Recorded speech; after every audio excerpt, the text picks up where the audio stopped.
Cloudcast Media.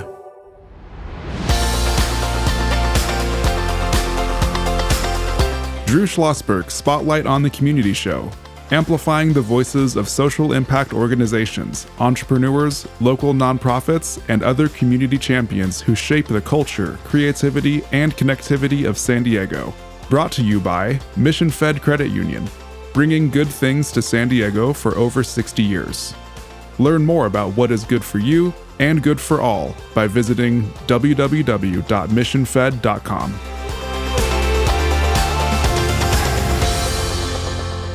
I'm Drew Schlosberg with Cloudcast Media, and we are just honored to have literally a true San Diego icon, actually a national icon for that matter. And I was just absolutely blessed to work with this gentleman for many years when he was the CEO of Children's Hospital in San Diego, and that is Blair Sadler, the author of Pluck. We're going to talk about that, children's hospitals, organ donation, leadership, and everything in between. And Blair, you do not age.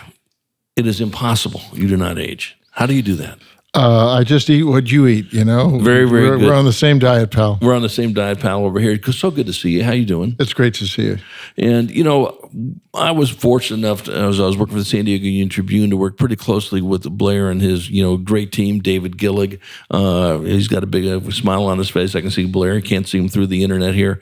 David was his senior VP and was in charge of the foundation, raising money for Children's Hospital through Kids Newsday, where we gave newspapers out, and I was at the UT once a year called Kids Newsday. We made quite a bit of money, and more importantly, a lot of attention to Children's Hospital. Fond memories of that, Drew.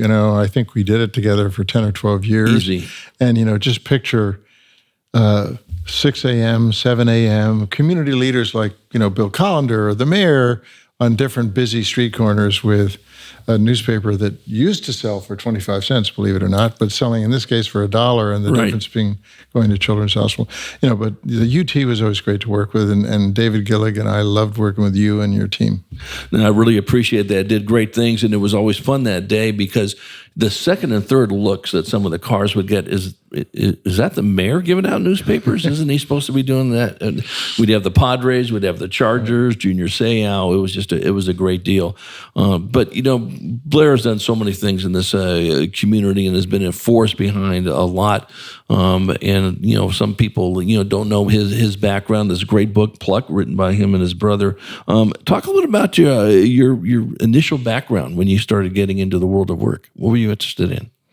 I really wasn't sure what I was interested in, and after college I went to law school at the University of Pennsylvania, sort of because I thought it'd be a good platform for anything. Whereas my twin brother knew he wanted to be a doctor forever. I mean, when he was 9, said, I want to be a doctor. So there was something about the legal education that got me interested in social justice and rights and balancing rights, and that really was great. But the big thing that happened after I was clerking for 2 judges in Philadelphia, 1 year apiece, and that was a great opportunity to really see how appellate courts worked, and get to know judges with the door closed and the 7 judges and the 7 law clerks about how they really felt about stuff. But we had this idea, my brother and I had this sort of itch we wanted to scratch, which was to work together as a medical legal team. He was in finishing his internship in Philadelphia also, so that's kind of where the story began. And we went up to Mass General where he was doing a rotation and did a presentation, kind of a grand rounds instead of a scientific thing, on the Good Samaritan problem. Everyone knows about the Good Samaritan, what it is. It's been in the Bible, right? But what about the legal issues? And someone stops and tries to help and doesn't go well, and should there be legal immunity, and should it apply just to doctors and nurses? And that's cool. So we did our homework and did a presentation. Remember the chairman of surgery said, that's one of the best presentations we had. That was kind of cool. And so then we went to, well, not to prolong this, but we talk in the book about 4 green lights. 4 green lights, that was the first one. But the second one was a phenomenal professor, Tony Amsterdam at Penn Law School, who was a mentor, and we kind of went to him and said, we have this idea, this position paper that has these issues like informed consent and transplantation and euthanasia that we'd like to work on. 2 questions. Is this a good idea? Does it make any sense at all? And if it does, is now the time, or should we both go on with our careers and get more established? And he said, this is a great idea. Here's some edits on your paper, and you should do it now. So that kind of galvanized further, and then one thing led to another, and we got jobs in the U.S. Public Health Service at NIH, right in Bethesda, Maryland, in the director's office, working as a legal medical team. So you're at NIH, okay? Yeah. And now, were your parents involved in law or medical work at all? Our dad was a scientist, Okay. And our mom was music and literature and communication, that side. So it was sort of two peas in a pod. It was kind of cool. But they were always try things. I mean, I think it was their model of exploration, But I'll tell you a quick story. So Please. Monday, July 3rd, I think it was, 1967. So many of your listeners weren't around then. But we show up to work, all coats and ties and all the things we used to wear then, right? And our boss, Joe Murtaugh, crowded desk, all kinds of things going on. And he said, it was, gentlemen, we have a problem. It's sort of like, Houston, we Right. have a problem. And he pushed to front page newspaper, LA Times and the Minneapolis Star, I think it was. And both of them were about scandals about tissues in tissue procurement in medical examiner's office without permission for research. And NIH was supporting research, one being on growth hormone to help people with hypopituitaryism, that's a mouthful, and that's since been synthesized and been solved. And so we started as complete rookies. We didn't know a thing about organ donation or transplantation or what the laws were. 1-800 Georgetown Law Library, didn't have air conditioning then, and just really poured through. And then, in a month or two, we kind of knew the landscape, got to know all the medical leaders in the Heart Association, the Kidney Foundation. And then two lucky things happened beside that lucky thing. And then I'll turn it back to you. One was that it turns out the commissioners on uniform state laws were already working on a model organ donor law for a year. Amazing, right? But they didn't have connections to the medical community. And we knew because we were in that catbird seat. That's right. So we met with the head of that committee, former dean of the Michigan Law School. He said, I want you guys to be the consultants on our committee. And so we ended up being really drafting and writing that whole law with him, which came out in 1968. I'll get back to that. The third big thing that happened, Christian Bernard, 2 months later, does the first heart transplant in the world in South Africa, right? Time Magazine Man of the Year. Gallup poll says 70% of people, if asked to be a donor, would say yes. So there's all this excitement, but there was also some nervousness about, would people give up on us? What if too soon because we're a potential donor? What if the family and the individual disagrees? I mean, this was to be a donor upon death. This was not a living donor. Right. Which is also a good thing.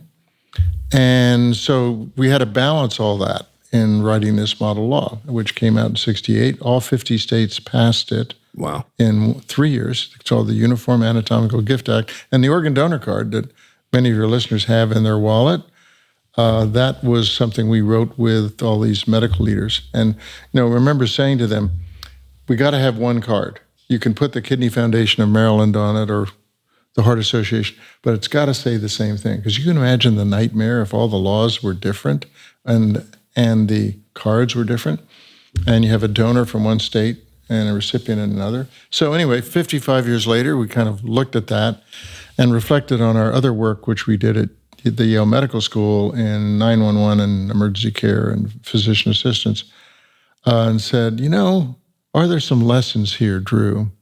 Are there some lessons here that are generic, that aren't limited to healthcare, but lessons about change and hope and finding your full potential? And we thought the answer is yes. So, someone's interested in climate change or education or criminal justice reform. Well, that concluding chapter 10, which has 15 lessons, but I'll just give you a couple examples. One is find and develop your voice. Find and develop your voice, both speaking and in writing. So you're in the communications business. Right. You can't be an effective communicator if you don't do that. Those are all learned skills. right? Yep. And collaboration was a big thing that worked for us, and partnerships, and having the willingness to take the roads less traveled. So this was a bungee jump. We had no idea whether this would work, but it frankly changed his life. It changed my life. I never went back to practice law. I always stayed in healthcare. So that's a long-winded answer. Like, how did I get to Children's Hospital?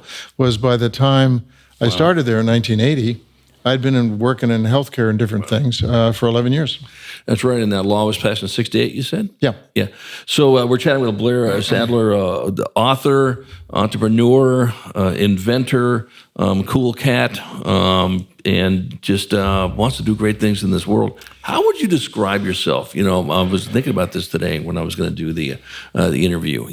My good friend who was sitting to my right, Ed Heiner, he's an author, he's a curriculum developer, and he's a former, Navy SEAL. Okay, I got that. My friend Charles Parisi, entrepreneur. That's an easy one. How do I define Blair Sadler? What would you call yourself? I think an advocate. Okay. Probably a children's advocate, would be, that's in my DNA. And I guess I just realized, you asked about my parents earlier, scientist, musician, opportunity. We weren't wealthy. We were in Allentown, Pennsylvania, but they gave us opportunities to learn. And I think not every child, and we knew that at Children's Hospital, almost half our kids have no private health insurance. And so how do we make sure a kid from San Ysidro gets the same care as a kid from Scripps Ranch? And that was part of the magic of the mission of Children's Hospital. Right. We were talking, and when we come back from break, we'll talk more about it. As we were mentioning before the show started, my father was a physician up in L.A. area. My mom was an artist, and they didn't care what I did as long as I was happy and healthy. So because I couldn't, put 2 tin cans and a string together, I guess I'd be a journalist. Okay, that works. Sports writer, and who knew about what I'm doing right now? I mean, that was not even invented back in the day. But to the point was it was all about curiosity. What are you interested in? What are you curious about? We don't care what you do. Just have fun being curious. And so that's cool. I mean, it seems like the same path in this. When we come back from break, Blair, I want to, talk a little bit about Pluck. How did you come up with the name? I love the fact that the P is in parentheses. Okay, there is a story to that, I'm sure. And does the luck stand out? Is there a reason why the luck stands out? Maybe not on this. And obviously, you can get this on Amazon. We'll talk more about that as well. And then I'm going to spend some time on the organ donation law. One of my close friends' wife just gave up a kidney. She's alive.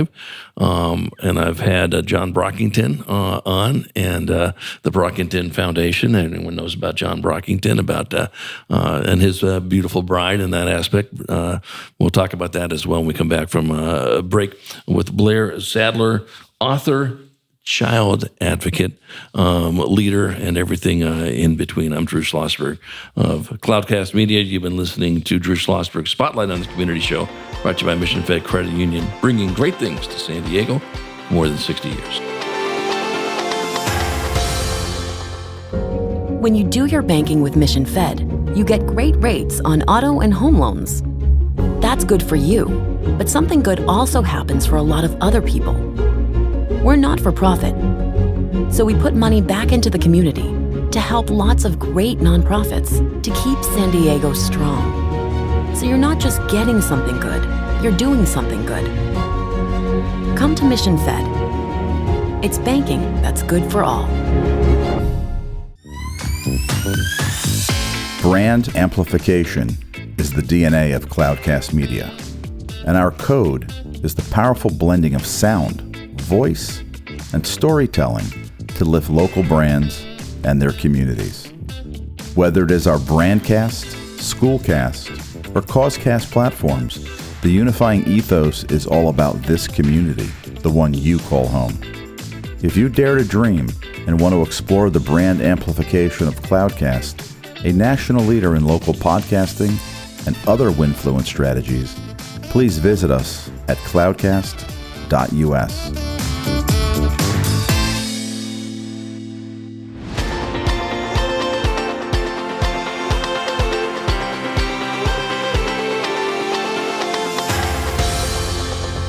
I'm Drew Schlosberg of Cloudcast Media, and you're listening to another edition of Drew Schlosberg Spotlight on the Community Show, brought to you by Mission Fed Credit Union. Here we are in the Mission Fed studios in Scripps Ranch. Mission Fed's been bringing great things for more than 60 years to San Diegans, joined by friend, colleague, icon, Blair Sadler, children's advocate, squash advocate. We'll get to that in a second. Author of Pluck, a former CEO of Children's Hospital in San Diego and entrepreneur to the nth degree. Blair, I had to mention squash. I could not mention Blair Sadler without squash. Maybe just a 45-second explanation of why I did that. Most people think that squash in San Diego is like beach volleyball in Alaska. Like, what is it? It's not a vegetable. It is a sport. It's like racquetball. Right. We were talking offline, but it's a much better game. I'm biased. Right. But what the goal is, it's in a game you can play year-round. It's played in 130 countries. 5-foot-tall women and 6'5" men, and everybody else can play. You don't have to be a big muscular guy like Ed. But I discovered squash in college in Massachusetts and then played a lot in Philadelphia. And then we were talking on the U.S. Squash Board way back when, how do we get other kids to have the opportunity to try this game who didn't go to a prep school or an Ivy League school? And a program started in Boston, another in Harlem, and another in the Bronx. And a bunch of us old white guys, who played squash, 17 years ago said, why can't we try this in San Diego? So we just said, damn it, let's do it. So we hired a terrific guy, Renato Paiva, who's from Brazil, and was assistant squash coach at Harvard. And we found the Preuss School that you all know, this amazing charter school. Yep. These are all first-generation college kids, okay? First generation. And they're all eligible for the free school lunch program. We said, that's who we're with. So we started and we used other courts. 15 months ago, Susan Taylor and I were on with you about a year ago. It was fantastic. Yeah. We opened this amazing new facility. Any listeners want to see it anytime. Euclid Avenue, 8 squash courts, 5 classrooms, community space, and we now have 17 school partners. Yeah, we're going to have a special episode on the squash aspect. Matter of fact, it's probably going to change the name to not Drew Schlosberg Spotlight on the Community Show, but Blair Sadler Spotlight on the Community Show. Guarantee the listenership would go up like 14-fold when we do that. No, I was honored to have you and Susan on, and I've had them on a few times, actually, when I was just getting started as well. But that's for another topic. Getting back to the organ donor law, and of course, I got to know about this really firsthand with John Brockington, former football star with the Green Bay Packers. You know his story, correct? I do. Why don't you tell our listeners a little bit about it? Well, he met his future wife and Yes. now his wife, and she donated a kidney Yes, to him. that's right. And saved his life, and they're married, and both amazing people. Perspective, sort of 30,000 foot. We did 41,000 transplants in the U.S. last year, but we still have 7,000 people who died waiting for a transplant. 87% of those transplants are from cadaver donors, from someone who died. And 13, like the Brockington example, are from a living donor. And those are either kidneys, although now they can do these split liver, part of a liver, which is kind of a new thing.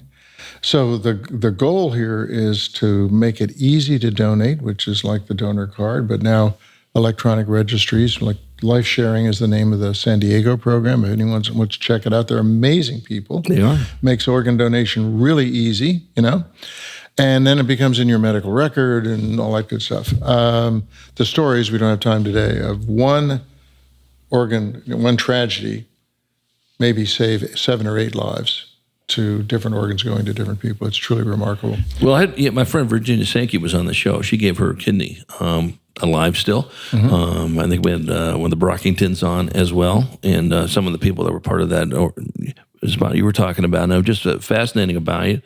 And she was so turned on by the story of the Brockingtons and what these folks do. And you're right, they're and my dad being a gastroenterologist and in internal medicine obviously piqued my interest, in that as well. So, Sure. And here you and your brother are at the forefront, writing this national, iconic law in 1968. But let me fast forward to, to pluck. Why is the P in parentheses?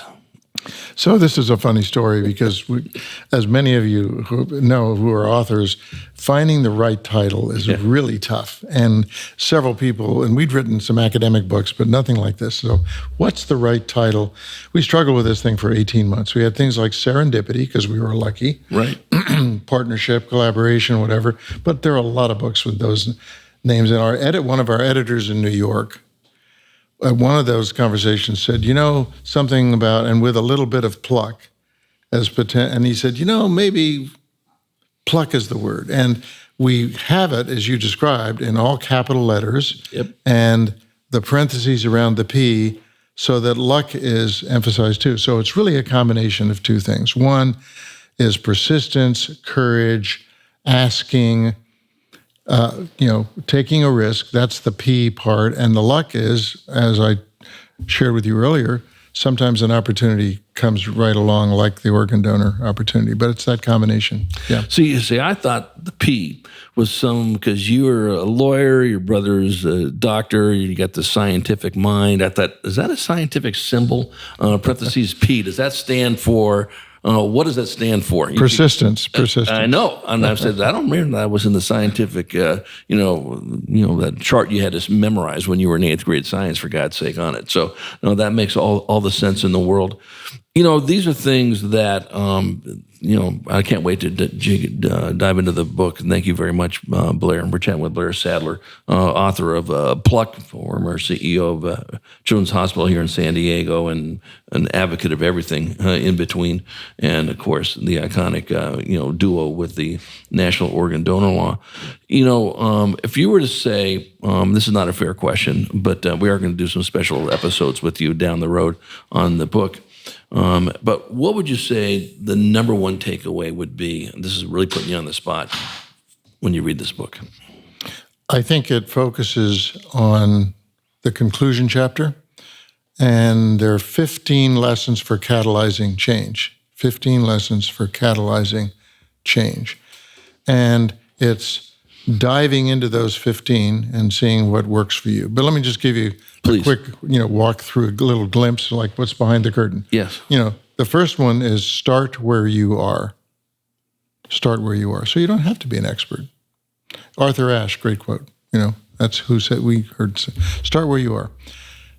And the second one is grow from beginner to expert, just like I mentioned in transplants. So you can say, I'm really interested in climate change, but damn, I'm not a scientist, or I don't understand all these things.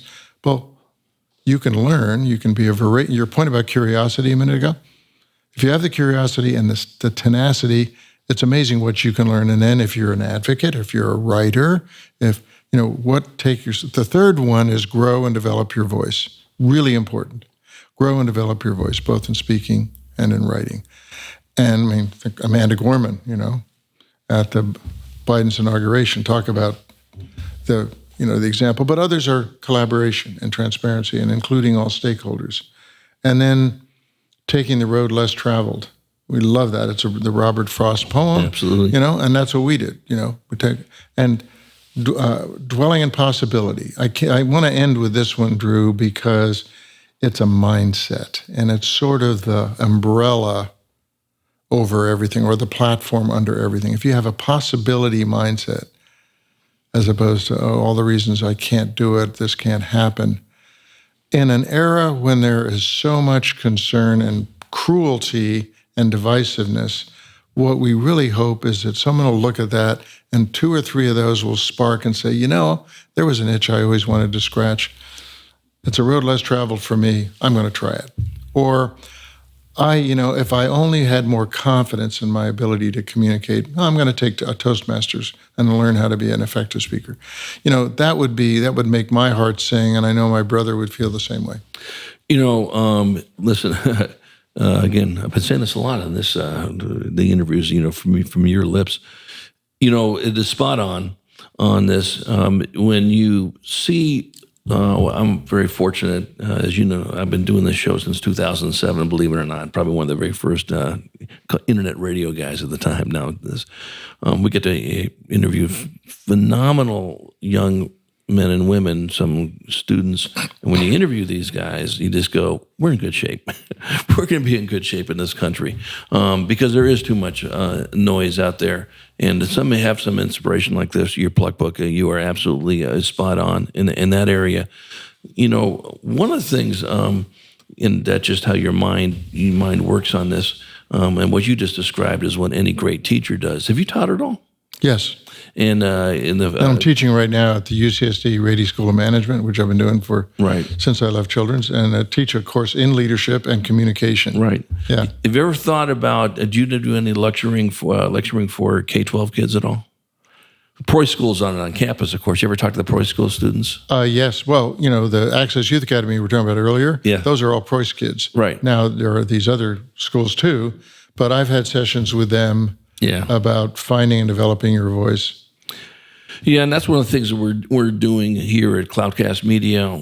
We're sharing the voices of students. We're doing many podcasts with students. Fantastic. You know, we want to set up a podcast at every single high school, if we can, moving down the road on this. Blair Sadler, you know, any final comments? And that's a little bit of a lie. They're not going to be final comments because we're going to have you back on for a special series of the book. We're going to have you back on talking about squash somewhere down the road too. But in this little session here, any final comments? Well, Drew, first of all, it's always a pleasure and an honor to be on with you. Every time we start an interview, it goes 7 different ways. It does. You have that ability to stimulate and provoke. It's great, and I'm delighted to be able to share this sense of hope, but also to give people, if it works for them, some concrete steps to help get from where they are to where they really could be and achieve their full potential. Well, listen, you are truly a treasure for us here in San Diego. Me personally, as a longtime friend and colleague, I encourage our listeners to be on the lookout for our special 4-part series on Pluck that I'll be honored to interview Blair on, and can't wait to have you back on sooner than later. Thank you, Drew. Looking forward to it. Absolutely. I'm Drew Schlosberg, and you've been listening to Drew Schlosberg Spotlight on the Community Show on Cloudcast Media, brought to you by Mission Fed Credit Union, bringing great things to San Diegans for more than 60 years. You've been listening to an episode of Drew Schlosberg's Spotlight on the Community Show, amplifying the voices of social impact organizations, entrepreneurs, local nonprofits, and other community champions who shape the culture, creativity, and connectivity of San Diego community. Brought to you by Mission Fed Credit Union, bringing good things to San Diego for over 60 years. Learn more about what is good for you and good for all by visiting www.missionfed.com.